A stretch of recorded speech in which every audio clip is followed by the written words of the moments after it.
Bonsoir à tous, ravi de vous retrouver pour un nouveau numéro de Made in Africa, votre magazine économique 100% africain. Ce numéro sera consacré aux conséquences de la guerre en Ukraine pour les économies africaines. Importateur de matières premières énergétiques et agricoles, le continent est fortement impacté et pourrait l'être davantage si la crise avec la Russie perdure. Regardons ensemble cet exemple pour bien comprendre. Sur 54 pays que compte le continent africain, 33 importent 90% ou plus de leur consommation de blé.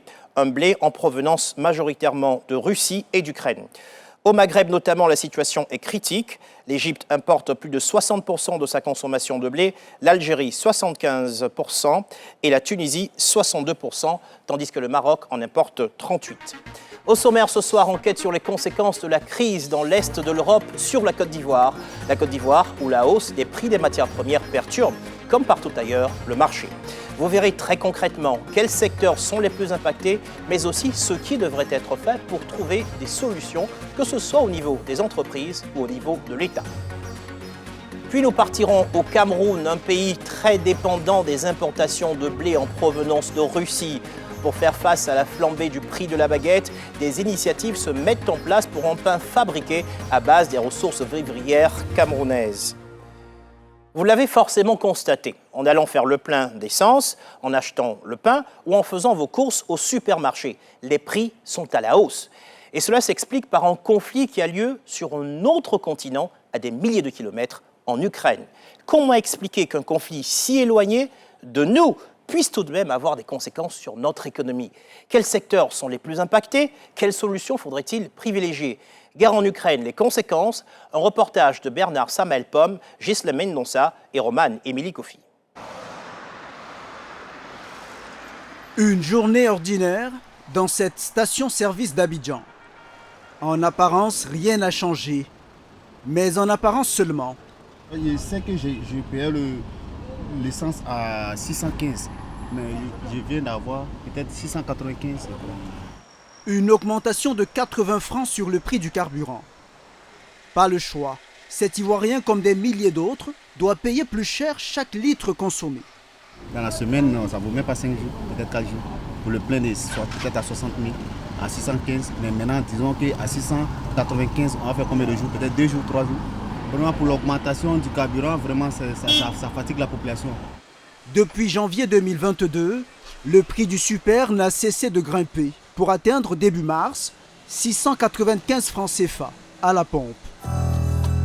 Une hausse que justifie le gouvernement ivoirien par la récente crise entre la Russie et l'Ukraine. Un conflit qui influe sur les cours mondiaux du pétrole, comme le souligne ce communiqué officiel. Ce livreur est encore sous le choc. Sa crainte, voir diminuer ses revenus. Je prends un exemple palpable. J'ai fait 3 courses avec le carburant de 1500, j'ai eu 4500.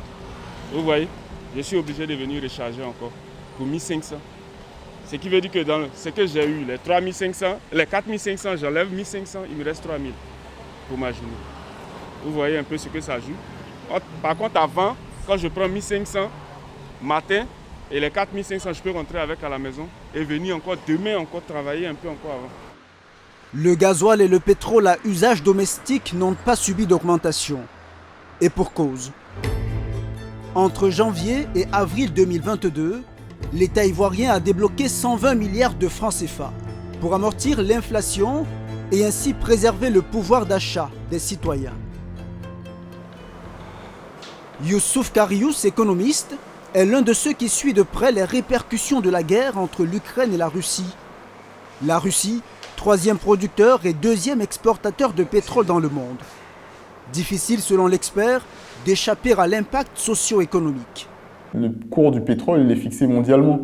Oui, donc il suffit qu'il y ait un producteur mondial principal, majeur de l'économie mondiale qui flanche, même si la Côte d'Ivoire n'entretient aucun lien avec lui, ben, c'est les cours du pétrole mondial qui montent. Donc forcément, on est impacté indirectement. Le conflit se déroule à des milliers de kilomètres, mais ses répercussions atteignent le monde entier, y compris l'Afrique. La guerre en Ukraine. De nombreux secteurs sont impactés.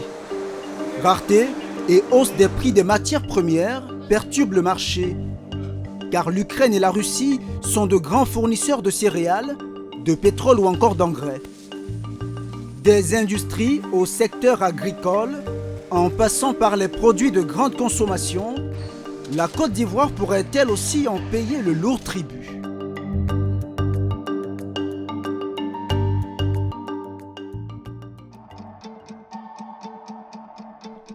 Sur les rives de la lagune ébriée, à Abidjan, un navire à quai. À son bord du blé, en provenance d'Europe. Un navire de fret qui appartient à un grand groupe mondial de transformation du blé. Le bateau approvisionne régulièrement la Côte d'Ivoire. Ici, des dizaines de tonnes de blé, cette céréale incontournable dans l'alimentation. Vincent Maïwaché est le directeur technique adjoint de la filiale ivoirienne du Meunier, l'un de ceux qui est en charge de réceptionner ces mastodontes. Mais depuis quelques semaines, ce responsable ne reçoit plus de cargaisons de blé en provenance de certains pays grands producteurs. This boat at the moment is coming from France. It's carrying a French wheat, which we have ordered 3,400 tons of wheat. We used to have 4 countries that we order our wheat from, which is Ukraine, Russia, Argentina, and France. Due to this crisis now, Ukraine and Russia are out of the picture. We are ordering from France and Argentina. La raison est simple. Depuis le début de la crise qui les oppose, la Russie et l'Ukraine ont limité leurs exportations de blé. Pour l'heure, pas de quoi mettre à mal le fonctionnement de cette usine, où la matière première atterrit pour être ensuite moulue dans ces énormes machines. Plusieurs étapes de traitement pour obtenir cette poudre, de la farine de blé. We do 21,000 tons of flour a month. Then, yes, flour is very much important. It's the most important ingredient in a bread baking. Cette usine est l'une des rares à produire de la farine de blé sur le sol ivoirien, ce qui permet à la Côte d'Ivoire, en temps normal, de ravitailler l'ensemble du territoire et de satisfaire la demande locale. Mais aujourd'hui, des répercussions se font sentir dans le secteur. Premiers impactés, les boulangers, principaux clients des meuniers. À Bobo, l'un des quartiers les plus peuplés d'Abidjan. C'est ici, dans cette rue, qu'une boulangerie fournit aux habitants leur ration quotidienne en pain. Bonjour les gars. Bonjour. Comment ça va? Très bien. Ok. La production c'est pour quelle là? C'est pour midi. C'est pour midi. Et si on a encore de la farine? Oui, il y a un petit stock qui est là. Ok, allez-y voir. Alassane Bakayoko est le propriétaire de cette fabrique. Pâtissier depuis plus de 15 ans, ses habitudes sont bien rodées. Comme vérifier chaque jour les quantités de farine de blé disponibles. Ce jour-là, il n'en reste pas assez. 5 sacs, bien loin des 30 qu'il conservait ici avant l'enlisement de la crise en Ukraine. À cause de la crise ukrainienne, la farine a augmenté. Et avant la crise, nous étions à 18 500. Aujourd'hui, nous prenons la farine aujourd'hui à 22 000. Vous voyez la marge. Nous avons du mal à faire le grand stock. À l'époque, quand la farine était à 18 500, on pourrait prendre les stocks et un peu énorme. Vraiment, actuellement, c'est un peu difficile. 3 500 francs de plus par sac de farine de 50 kg, une augmentation perceptible aussi sur d'autres intrants, tels les levures, indispensables dans la composition du pain. Produire malgré tout, en évitant de tourner à perte. Un enjeu qui a poussé les professionnels comme Alassane à solliciter l'arbitrage de l'État. Nous avons formulé les plaintes pour demander au ministère du Commerce qu'il essaie de vraiment réajuster les prix. Et la mesure du gouvernement vient sincèrement nous soulager, mais vraiment ça ne règle pas nos problèmes à 100%. Voilà, donc nous essayons de faire avec. Avec le temps, on verra comment ça va donner. La mesure en question consiste à maintenir le prix du pain, mais à diminuer son grammage. La baguette de 150 francs fera désormais 174 au lieu de 200 grammes et celle de 200 francs CFA, plus grosse, 232 grammes. Là encore, le gouvernement ivoirien veut minimiser l'impact sur le consommateur final, car le pain reste l'un des aliments les plus consommés en Côte d'Ivoire.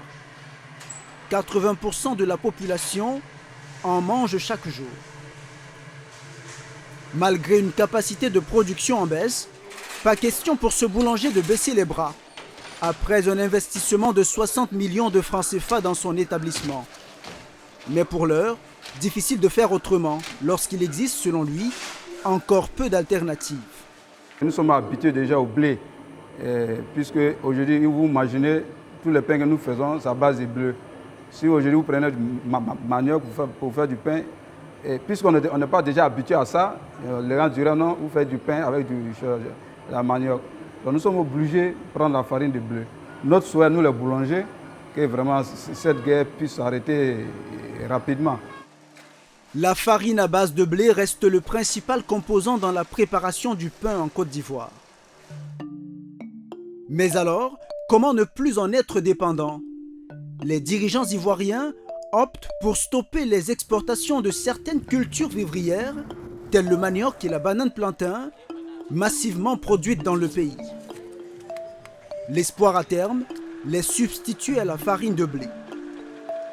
Le blé, une matière première qui coûte de plus en plus cher, passé de 300 € la tonne, soit 195 000 francs CFA, à plus de 370 € la tonne, soit 240 000 francs, un mois après le début des hostilités en Ukraine.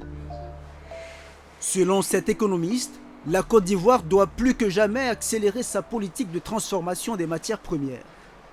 Après le Covid, c'est la deuxième alarme qu'on devrait avoir sur la possibilité et la capacité que nous avons en tant qu'Africains à protéger d'une certaine manière certains secteurs dits stratégiques. Si vous n'investissez pas ou si vous ne créez pas les conditions pour avoir des industriels transformateurs qui vont pouvoir conditionner les produits, tout ce que vous produisez, même si vous montez en capacité de production, peut pourrir dans les terres.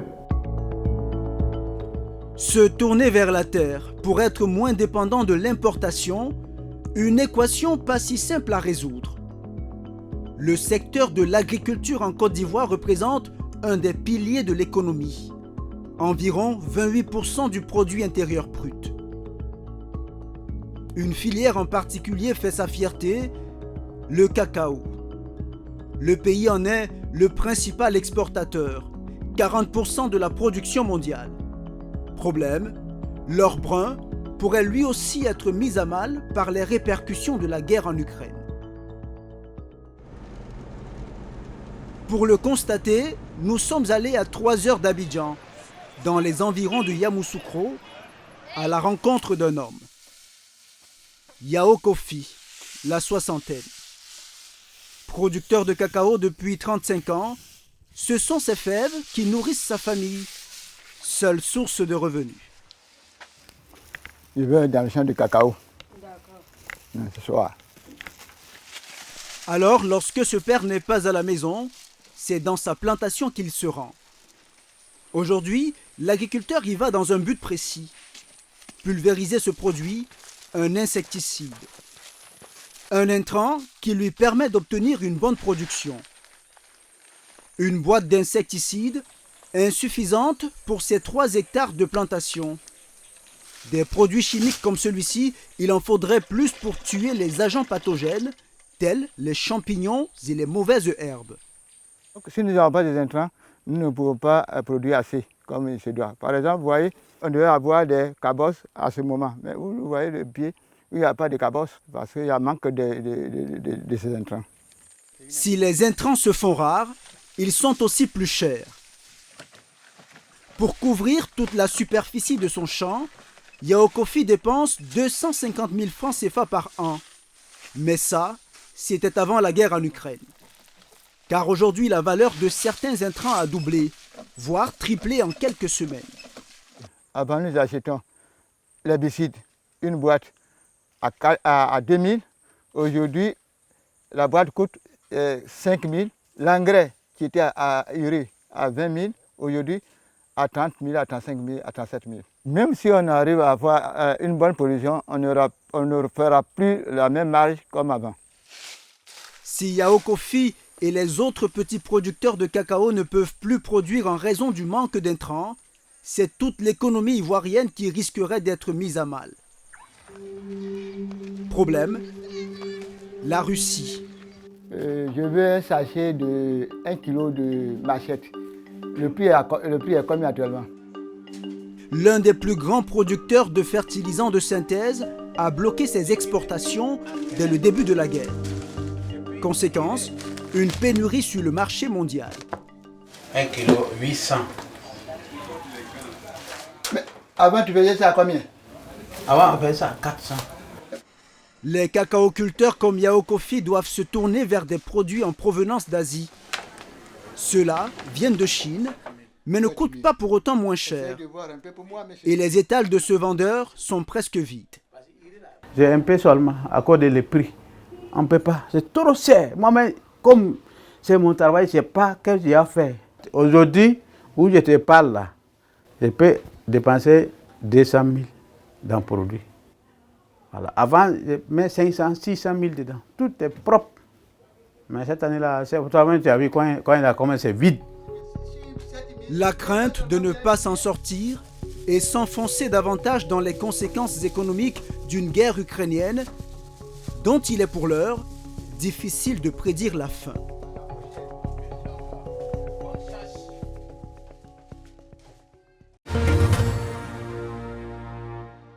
Retour sur le plateau de Made in Africa.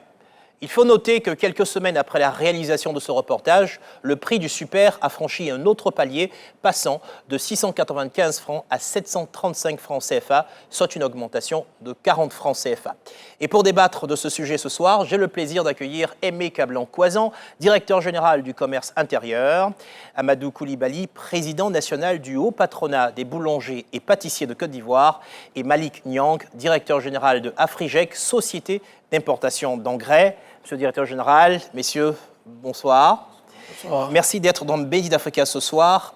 Le monde traverse une crise et nous allons en parler. Première question pour vous, la hausse des prix des matières premières à cause de la guerre en Ukraine.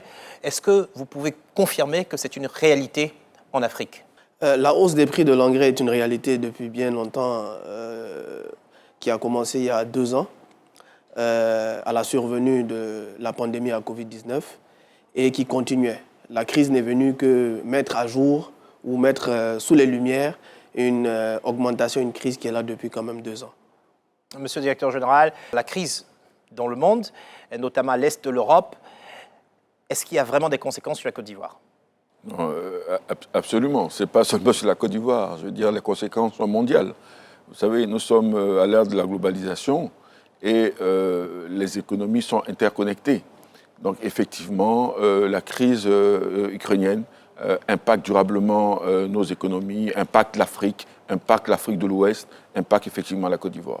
Aujourd'hui, cette flambée des coûts des matières premières, quel impact aujourd'hui sur le panier de la ménagère?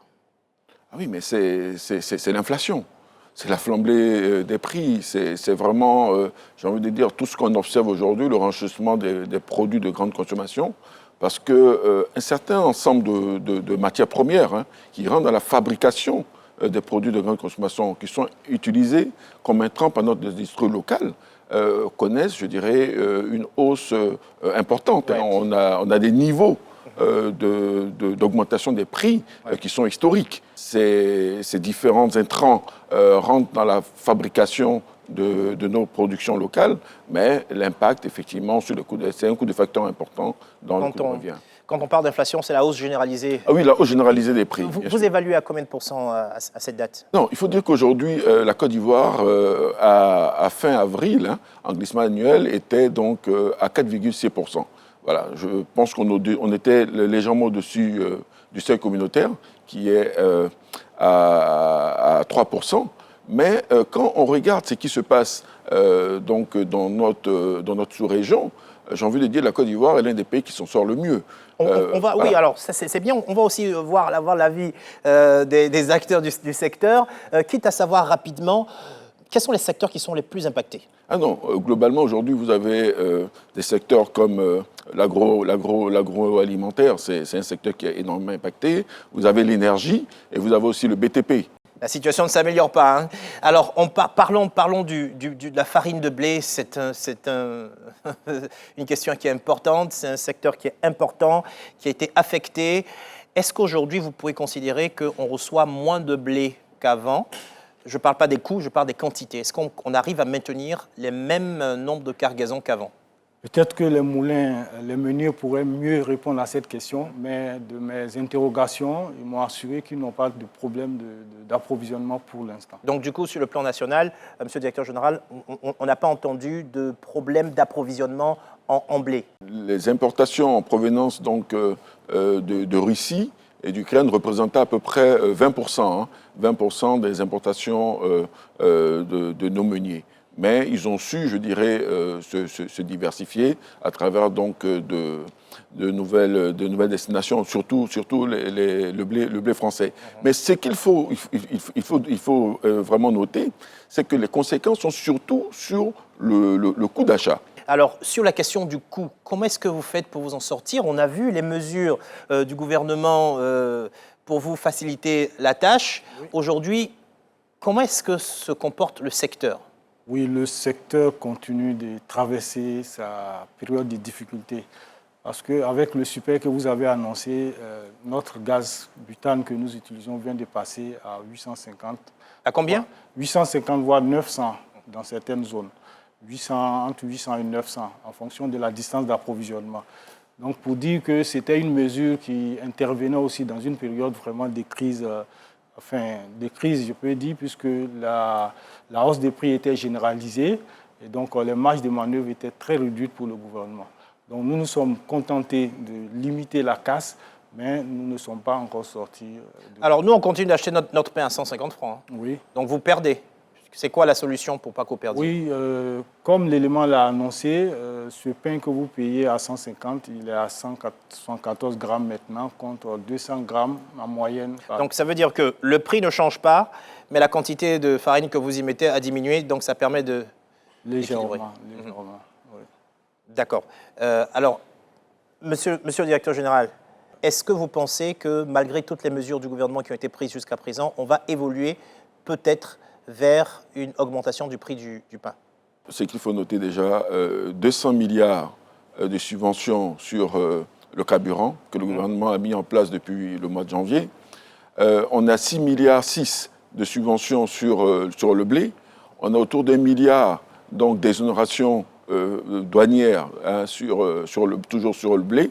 Donc il y a un ensemble de mesures qui a été prise par le gouvernement, notamment en accord même avec l'ensemble des acteurs de la filière, les meuniers et également les boulangers, qui ont permis effectivement de stabiliser l'offre donc de pain en Côte d'Ivoire, notamment la baguette qui est donc l'offre la plus prisée.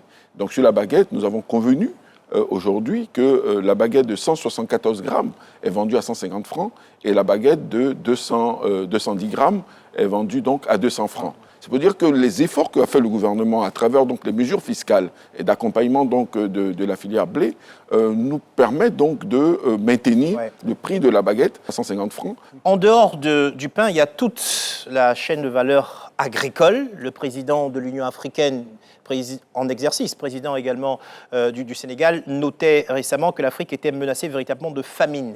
Malick Niang, d'après vous, est-ce que c'est justifié? Oui, c'est justifié et même, je pense que c'est justifié depuis plus longtemps que cela.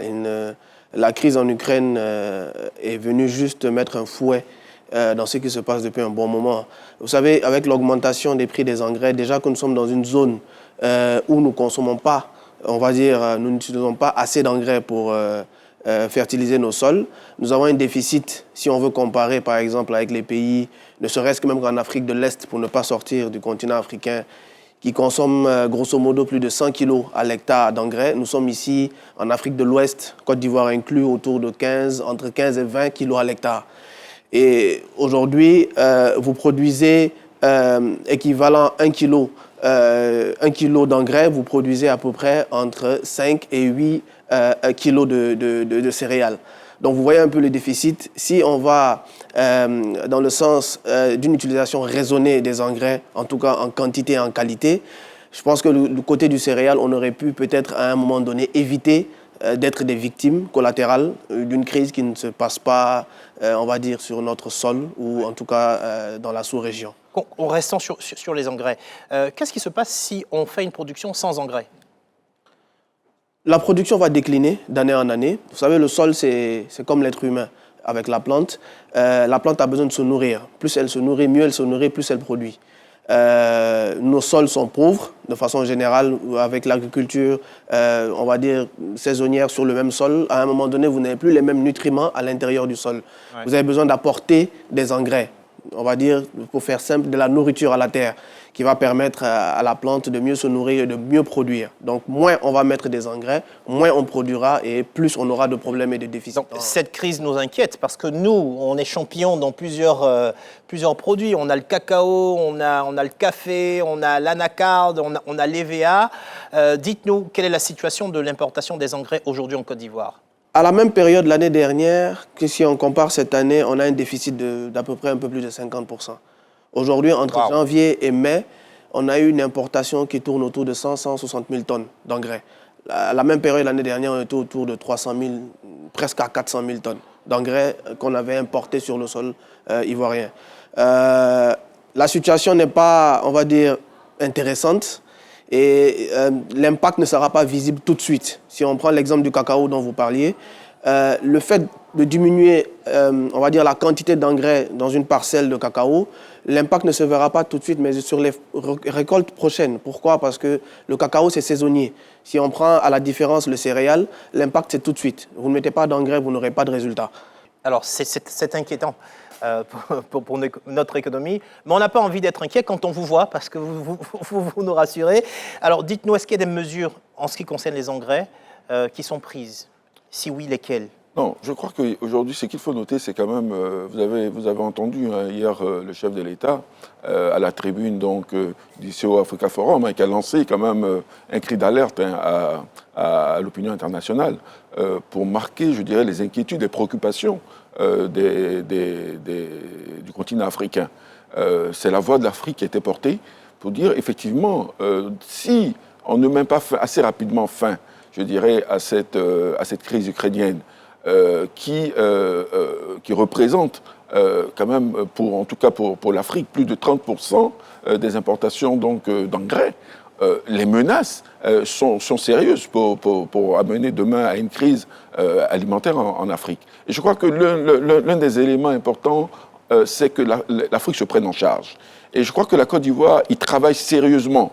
On y travaille effectivement dans le cadre de la modernisation de notre agriculture. Je veux dire, vous avez le PENIA 2, dans lequel, je dirais, nous sommes, qui est donc le nouveau plan de développement donc, de notre agriculture, qui met l'accent sur la mécanisation avec tout ce qui est technique agricole, l'irrigation, et effectivement, il nous faut l'engrais pour assurer donc la disponibilité en toute saison, donc non seulement des produits vivriers, mais également améliorer la productivité des produits de rente. Alors, pour revenir sur la question de la farine de blé, on a vu une augmentation quand même. Dans le reportage, on parlait de sacs qui passent de 18 500 à 22 000. On a vu également l'agriculteur qui parle d'herbicides qui passent de 2 000 à 5 000, l'engrais qui passe de 20 000 à 30 000. Vous confirmez ces chiffres ? Bon, pour ce qui me concerne, oui, bien sûr. La farine de blé, oui, a augmenté. Malik Nyang ? Oui, tout à fait. Les prix ont été multipliés par 2, par 3, parfois sur certains produits, ou plus. Aujourd'hui, d'après vous, comment on jugule cette crise ? Alors, à deux niveaux, principalement niveau national, niveau sous-régional. Au niveau national et sous-régional, avec notre association WAFA, West African Fertilizer Association, nous avons intervenu à deux niveaux. Au niveau du financement, nous sommes en train de travailler avec nos partenaires pour permettre à ce qu'il y ait un accès beaucoup plus facile, en tout cas beaucoup plus important à des ressources financières qui vont permettre éventuellement de s'approvisionner et en produits, en engrais, mais également en équipement. Nous avons eu des travaux avec le ministère de l'Agriculture récemment, au niveau national et au niveau encore régional, donc toujours, pour permettre en tout cas de trouver des solutions immédiates qui vont impacter tout de suite, on va dire, notre industrie, afin d'éviter à ce qu'effectivement il y ait une pénurie de ces engrais-là dans notre sol. En tout cas, on a noté tout à l'heure dans votre intervention que le PENIA vise à nous rendre totalement autonomes sur nos productions, ne serait-ce que sur la chaîne de valeur agricole. On va aller tout de suite au Cameroun, où je vous propose de voir leur expérience. Nous l'avons vu ensemble, la Côte d'Ivoire est touchée par la crise entre la Russie et l'Ukraine. C'est également le cas du Cameroun, où nous allons nous rendre maintenant. Un pays qui a importé 860 000 tonnes de blé, principalement de Russie, en 2020. Mais avec la guerre, il est plus difficile de se procurer du blé, lequel coûte désormais plus cher. Sur place, des entrepreneurs ont décidé de contourner la pénurie en misant sur des solutions 100% locales. Cameroun, le pari d'un pain sans farine de blé, un reportage signé Bernard Samuel-Pomme, Jean-Bernard Bologo et Roman Émilie Kofi. Vue du ciel, Yaoundé, capitale politique du Cameroun. Dans cette rue d'un quartier des affaires, une boulangerie, l'une des plus réputées, notamment pour ses pâtisseries, mais aussi pour la qualité de son pain. Et depuis quelques mois, de nouvelles baguettes ont fait leur apparition. Un pain un peu spécial, réalisé à base de farine de manioc ou encore de patates douces. Une nouveauté que cette enseigne met en exergue pour attirer une clientèle de curieux. Bonjour monsieur, est-ce que je peux avoir le pain de manioc s'il vous plaît? Comme ce jeune homme qui en achète ce jour-là pour la première fois. 500 francs. 500 francs CFA suffiraient à se procurer 3 baguettes ordinaires. Mais pas ce pain, vendu 3 fois plus cher. Rien qui puisse entamer la motivation de ce client. À mon avis, pour que l'Afrique se développe, il faut encourager la production et la transformation de tous nos produits locaux.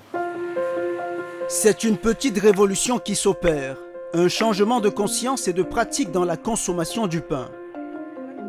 Les porte-flambeaux, des hommes et femmes qui osent et misent sur le potentiel des cultures vivrières locales pour combler le déficit en blé accru depuis le début de la guerre en Ukraine. Le Cameroun est entièrement dépendant des importations de blé. 860 000 tonnes importées en 2020, principalement de Russie. Avec la guerre, ce blé est plus difficile à se procurer et coûte désormais plus cher. Conséquence directe, la hausse du prix du pain au Cameroun, en moyenne de 25 à 50 francs CFA pour une baguette. Pour faire face, des initiatives se multiplient en faveur d'un pain fabriqué en partie à base des ressources vivrières camerounaises. Objectif, contourner la pénurie qui menace un secteur important de l'alimentation. Made in Africa vous amène à la rencontre de ces artisans, bien décidés à ne plus entièrement dépendre du blé.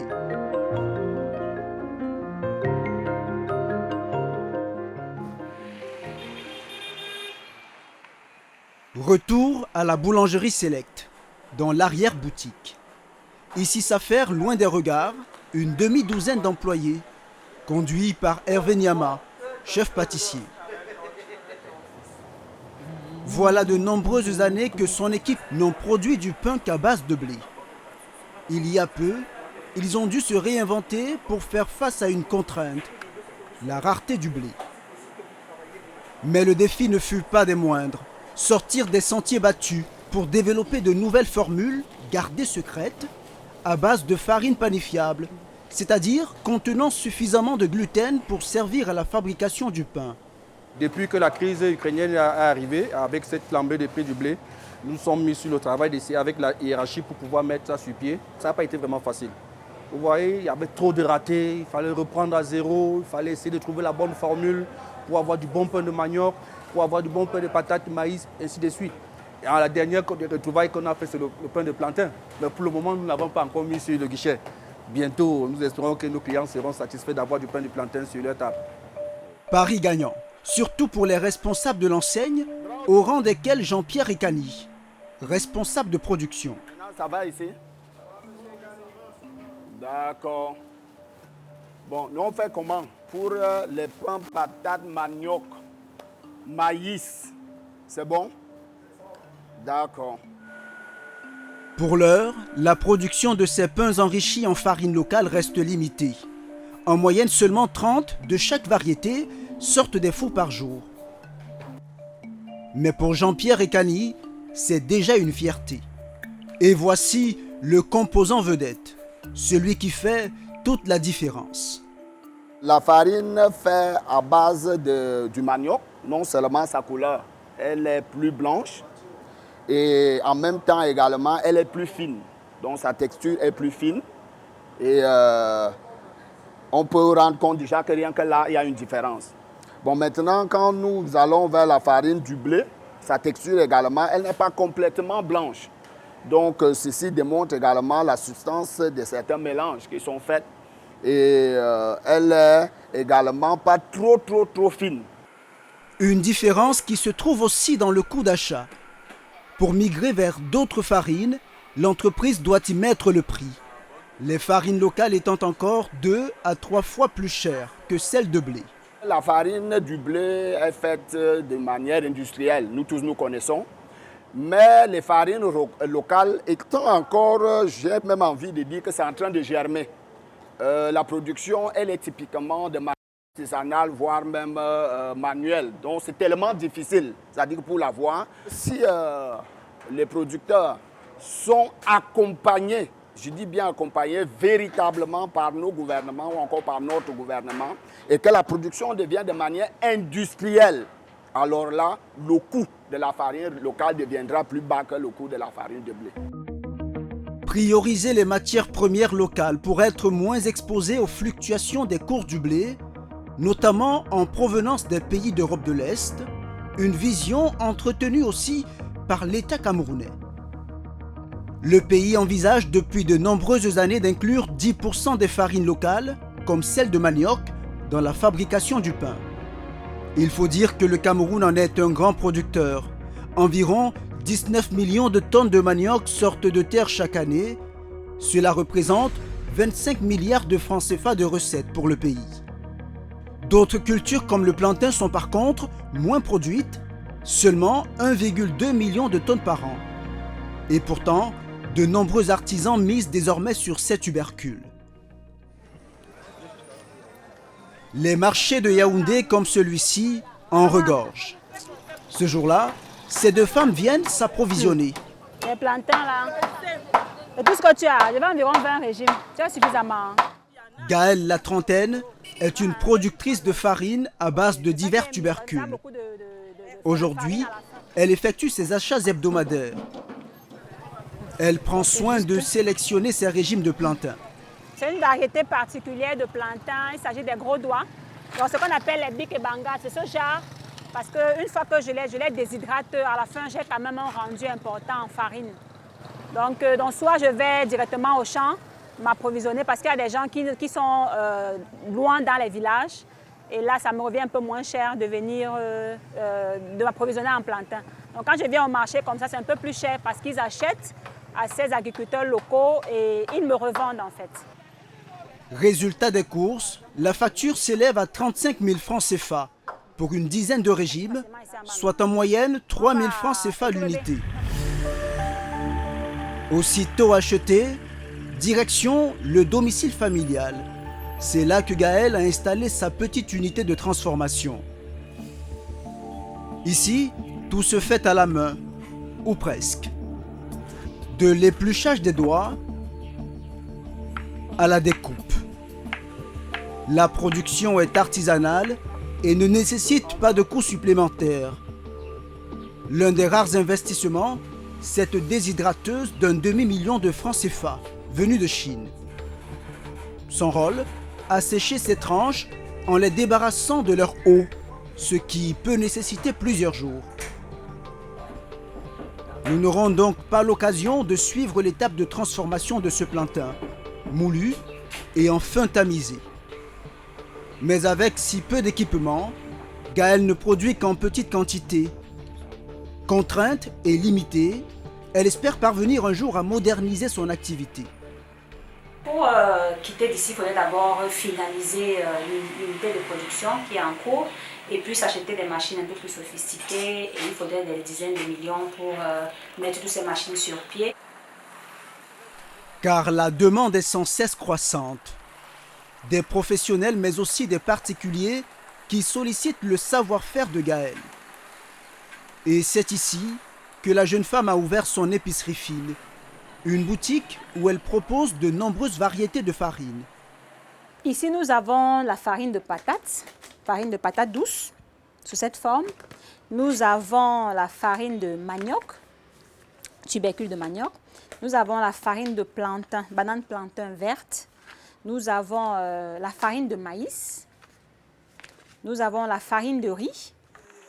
Si elles sont vendues 1000 francs CFA, c'est parce qu'elles nécessitent de grandes quantités de tubercules frais. En moyenne, 5 à 7 kg pour obtenir un demi-kilogramme de ces farines. Gaëlle en est l'un des précurseurs au Cameroun, car ces poudres, elle les commercialise depuis plus de 2 ans. Mais désormais, elle rêve d'un plus grand marché. On espère qu'avec le ministère du Commerce, les pâtisseries, en fait toutes les personnes qui utilisent les farines de blé pour en faire du pain et les dérivés seront obligées d'ajouter ces farines locales à leur mélange. Donc c'est encore en cours, mais une fois que l'importation de la farine de blé sera réduite, je pense que ça prendra. Des entrepreneurs comme Gaëlle, convaincus du potentiel des farines locales, se sont multipliés ces derniers mois. Un homme en particulier est devenu le visage de l'alternative camerounaise. Son exemple attire des médias du monde entier et son nom s'affiche dans la presse internationale. Guy-Marcel Nganta. Nous le rencontrons dans ce quartier populaire de Yaoundé, Nkondongo, dans les murs de cette modeste fabrique. Je peux vous dire que chaque jour depuis 2009 était un pas en avant dans l'optique de savoir comment est-ce qu'à base de ceci ou de cela, je pouvais obtenir un pain plus ou moins appréciable. Boulanger depuis 1998, voici plus d'une dizaine d'années que Guy-Marcel Nganta milite pour l'essor d'un pain à base des richesses du sol camerounais. Au plus fort de la guerre en Ukraine, raréfiant le blé, il est le premier à mettre en exergue ses pains à base de patates douces, d'igname ou encore de riz. La crise ukrainienne a donné le ton à l'Afrique de se questionner comment est-ce que l'Afrique pourrait se nourrir demain dans un avenir très proche si la crise venait à continuer. Nous, en tant que boulangers, on essaie de trouver une alternative à travers notre propre culture pour répondre à la faim qui essaye de sévir le monde et notre continent qui va être touché en premier. La révolution est en marche. Mais il faudra encore à Guy-Marcel Nganta, comme à tous ses pairs, attendre avant de pouvoir satisfaire l'ensemble de la demande nationale en pains enrichis aux farines locales.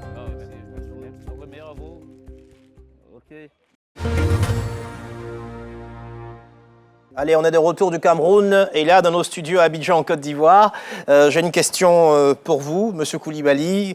Ce reportage sur le Cameroun, c'est votre secteur d'activité. Qu'est-ce que ce reportage vous inspire? Oui, ce reportage, il faut dire, ce n'est pas quelque chose de nouveau pour nous, professionnels du secteur. Déjà, en mars 2016, il y a des études qui ont été menées en Côte d'Ivoire pour incorporer les farines locales à la production du pain. Ces études tendaient, n'est-ce pas, à maintenir la qualité, les caractéristiques du pain en incorporant des farines locales sans changer diamétralement le profil de goût du pain. Votre avis, Malik Nyang, sur ce reportage au Cameroun? Alors, on voit qu'il y a des alternatives. Des solutions palliatives sont en train d'être cherchées ça et là. Le monsieur a parlé de 2009, depuis quand même une bonne dizaine d'années. La farine de blé est compétitive. On a 1 kilo de farine de maïs à 1000 francs, vous avez le même kilo à 300 francs, divisé par 3. Donc, il y a un problème de rentabilité. C'est difficile aujourd'hui pour peut-être l'Africain lambda d'aller payer son pain à 500 francs. Aujourd'hui, le pain il est à 150, 200 francs maximum. C'est abordable pour tout le monde. De là, multiplier le prix du pain par 5 ou par 4. La recherche aujourd'hui qui veut qu'on ait le pain accessible à tout le monde, à ce niveau-là, sera beaucoup plus difficile. Est-ce que là, on n'est pas dans une stratégie justement d'initiation à ce nouveau type de goût, d'initiation pour ceux qui peuvent payer plus cher, à ce nouveau type de goût? Votre avis, est-ce que ce n'est pas un processus? Oui. Dans ce cas ici, on l'appelle le pain spécial. Ouais. Voilà. Il est généralement plus cher que le pain ordinaire. Ça existe ici, on le fait. Mais ça ne tombe pas dans l'accessibilité qui est recherchée à travers... Vous faites du pain spécial à base de farine de quoi? J'ai fait des tests à partir de manioc. Votre regard, Monsieur Coisan, sur ce qui est en train de se passer, la décision de se recentrer vers les produits locaux et de se protéger potentiellement donc des chocs extérieurs? Non, c'est une problématique qui est déjà prise en charge par notre gouvernement. Et nous sommes en train de travailler à faire en sorte qu'aujourd'hui, nous puissions mettre en place une chaîne de valeur qui permettra donc d'industrialiser la farine locale et la rendre accessible.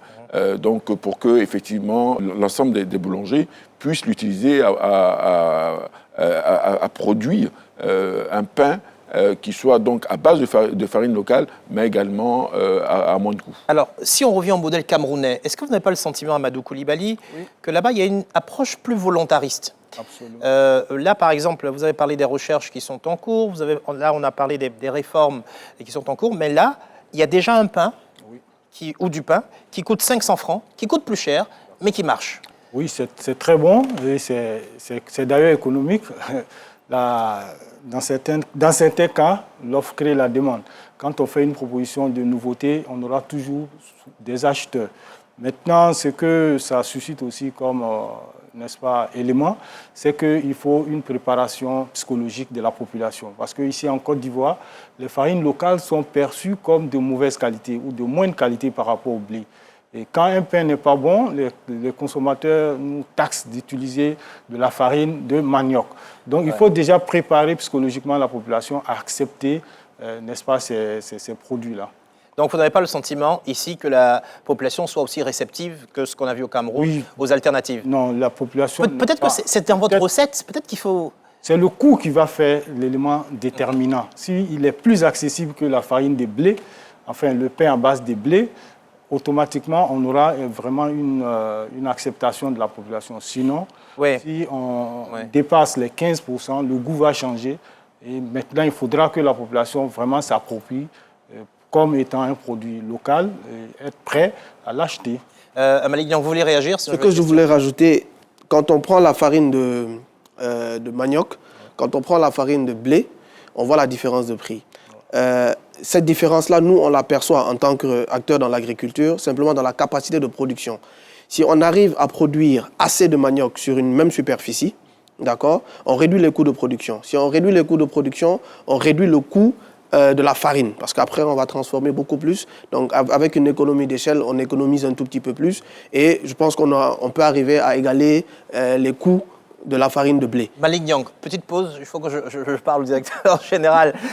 Sur ce point, qu'est-ce qui est fait aujourd'hui? Parce qu'eux, ils avaient une contrainte, justement, les produits sont là, mais la transformation à une échelle suffisante pour en faire de la farine qui soit à un coût abordable et d'une qualité de sorte à pouvoir l'utiliser pour en faire du pain.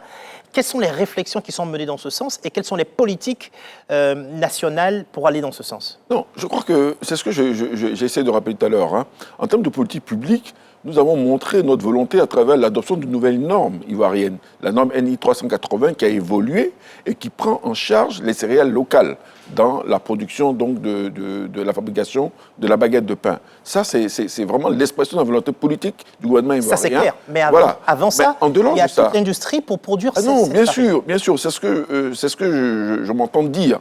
Quand je dis la volonté également du musulman d'Arsouba, c'est d'accompagner un processus de chaîne de valeur intégrée qui permettra non seulement, je dirais, d'industrialiser la fabrication donc des céréales locales, de la farine locale, mais de faire en sorte effectivement qu'elle soit aussi accessible. Et là, ça passe par une prise en charge d'une agriculture qui soit donc intensif, qui permet donc d'améliorer la productivité donc des céréales locales. Donc c'est pour dire qu'il y a un potentiel d'utiliser des céréales autres que le blé pour pouvoir donc faire une offre nationale aux populations ivoiriennes. La farine de plantain, vous connaissiez? Oui. Ouais, la farine de patate. Oui. Alors, c'est intéressant de l'entendre. Nous qui sommes le commun des mortels, on n'est pas forcément dans votre domaine, on le découvre. Alors moi j'ai une question pour vous justement en matière de vision. Au niveau de nos pays africains, est-ce qu'il ne serait pas justement temps de booster la transformation de nos matières premières, justement sur le plan local, comme des instruments pour se protéger de ce qui se passe à des kilomètres? Malik Nyang. Quand on parle de rentabilité, on parle de capacité de production. Aujourd'hui, quand vous prenez l'agriculteur qui est en Europe de l'Est, qui peut faire du 10 tonnes à l'hectare avec du maïs, le même agriculteur en Côte d'Ivoire, il va faire peut-être, à tout casser, entre 800 kilos, voire 2-3 tonnes. Ça tient à quoi?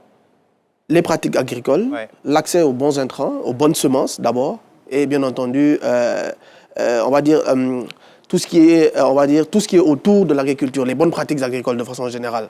Donc, si on va arriver à égaler ou bien en tout cas être très compétitif dans le domaine agricole, l'agriculture ne doit plus se faire comme elle se faisait il y a 50 ans, 60 ans en arrière. Aujourd'hui, il y a les nouvelles technologies, vous avez pas mal d'informations qui sont disponibles. Même pour les engrais, vous avez la capacité d'analyser le sol avant d'apporter les engrais pour savoir effectivement qu'est-ce qui manque au sol. Si vous voulez faire du riz, du maïs, du blé, vous allez pouvoir savoir de quoi est-ce que vous avez besoin pour avoir de bons rendements. Donc on doit développer des produits sur le plan local, y compris les engrais. Le CNRA en fait pas mal. Il y a pas mal de semences que le CNRA a développées qui sont très puissants. Il faut simplement que ça soit vulgarisé, que l'information soit disponible, que les gens puissent aussi s'essayer à autre chose. Mais concrètement, nos farines locales, vous êtes d'accord qu'on peut les produire à grande échelle? Il faut faire en sorte que l'ensemble de la chaîne des valeurs puisse prendre en compte les nouvelles techniques agricoles. Une fois que les rendements sont améliorés, effectivement, je dirais, ça va intéresser la prise en charge par les industriels pour pouvoir faire une offre nationale en abondance. Comment donc vous motiver à aller peu à peu vers des alternatives à la farine de blé? Il faut, en amont, mettre en place une politique de production intense, parce que contrairement à ce qu'on pense, on a l'impression qu'on produit beaucoup de manioc, ce n'est pas vrai. Il y a des produits, oui, même le maïs, il y a certains transformateurs qui importent du maïs. Donc ce qui est vu, ce n'est pas forcément la réalité. Alors moi je veux quand même vous rassurer sur le goût. Nous, pendant des années, on a mangé à Katiola, je salue mes amis de Katiola, du pain à base de manioc. C'était très bien, c'était spécial, mais on s'est habitué. Donc on va finir par s'habituer, mais dans tous les cas, il faut protéger notre économie des chocs externes. Un dernier mot pour vous, Malik Nyang. Oui, je vais rejoindre mes collègues dans l'effort qui est en train d'être fait. Il faut un accent dans la production agricole. Si on veut être moins dépendant de l'extérieur, ou en tout cas ne pas être impacté en cas de conflit à l'extérieur, il faut se concentrer sur quand même la production des céréales locales. Aimé Kwazan, la crise de Covid, la crise dans l'Est de l'Europe aujourd'hui, toute l'Afrique est affectée, les risques de famine. D'après vous, c'est quoi les perspectives pour nous qui sommes dans cette situation aujourd'hui? Nous avons des perspectives de croissance en Côte d'Ivoire qui sont autour de 7% pour l'année 2022. Donc, soyez rassurés que ce sont des questions qui sont prises en charge totalement par le gouvernement, parce que quand vous regardez ce qui se passe chez nos voisins, au Sénégal, on est à 7,4% au niveau de l'inflation. Quand vous regardez au Burkina, on est à plus de 15%. C'est pour dire qu'en réalité, notre économie en Côte d'Ivoire a une capacité de résilience et qui montre aujourd'hui que les politiques publiques mises en œuvre portent effectivement, donnent des résultats satisfaisants pour le bonheur des consommateurs ivoiriens. J'espère que ça aura rassuré nos téléspectateurs qui nous suivent, mais également tous ceux qui nous suivent en dehors de la Côte d'Ivoire. Merci, chers invités, d'avoir été là. On continue de se battre contre cette crise. Je vous dis merci également à vous qui avez suivi ce numéro de Made in Africa. Je vous donne rendez-vous dans 15 jours seulement pour un nouveau numéro de Made in Africa. Vous pouvez entre-temps suivre cette émission sur notre site internet, c'est www.rti.ci ou sur l'application RTI Mobile. Vous pouvez aussi suivre nos activités sur les réseaux sociaux. Vous êtes avec nous sur Made in Africa pour Facebook et Made in Africa TV pour Instagram et Twitter. Merci à tous ceux qui m'ont aidé à préparer cette émission, les équipes de production d'Éléphant Africa, mais également les équipes de la RTI pour la réalisation. Une émission que nous souhaiterions dédiée à la mémoire d'Arthur Nguessan, notre estimé chargé de production qui nous a quittés brutalement en mars dernier. Nous transmettons toute notre affection à sa famille et à ses proches. Et pour moi, je vous souhaite une excellente suite de programmes sur RTI.